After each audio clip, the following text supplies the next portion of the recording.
How small they all looked. They were small, she knew that.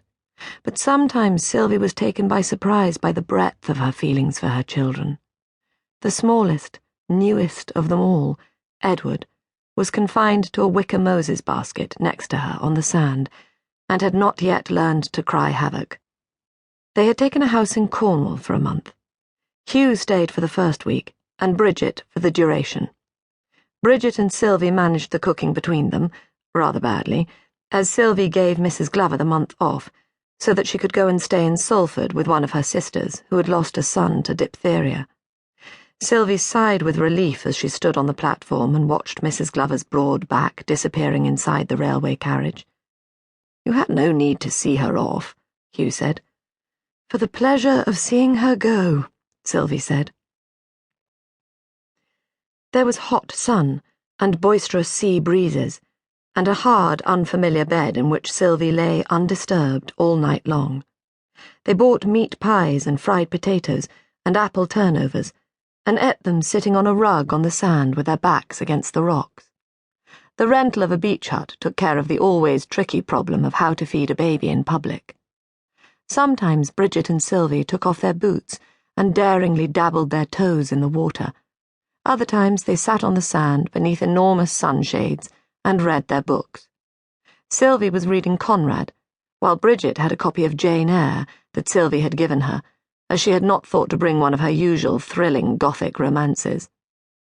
Bridget proved to be an animated reader, frequently gasping in horror or stirred to disgust, and, at the end, delight. It made The Secret Agent seem quite dry by comparison. She was also an inland creature, and spent a lot of time fretting about whether the tide was coming in or going out, seemingly incapable of understanding its predictability. "It changes a little every day," Sylvie explained patiently. "But what on earth for?" a baffled Bridget asked. "Well," Sylvie had absolutely no idea. "Why not?" she concluded crisply.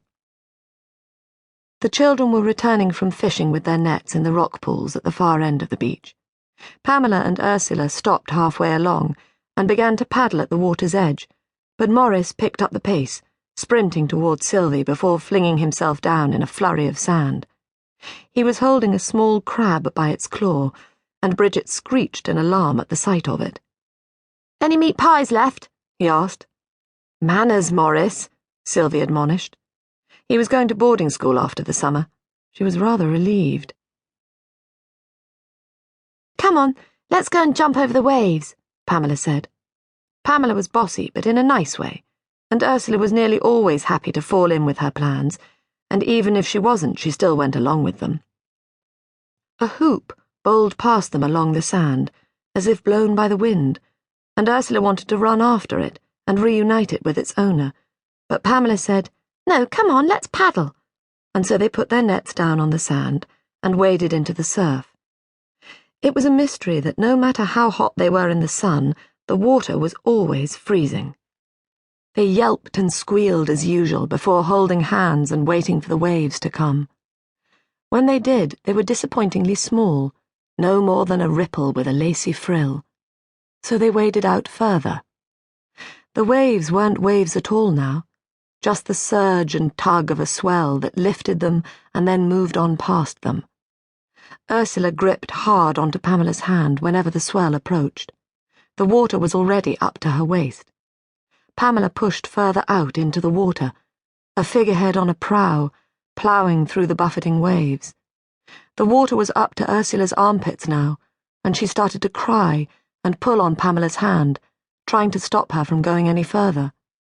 Pamela glanced back at her and said, "Careful, you'll make us both fall over," and so didn't see the huge wave cresting behind her. Within a heartbeat, it had crashed over both of them, tossing them around as lightly as though they were leaves. Ursula felt herself being pulled under, deeper and deeper, as if she were miles out to sea, not within sight of the shore. Her little legs bicycled beneath her, trying to find purchase on the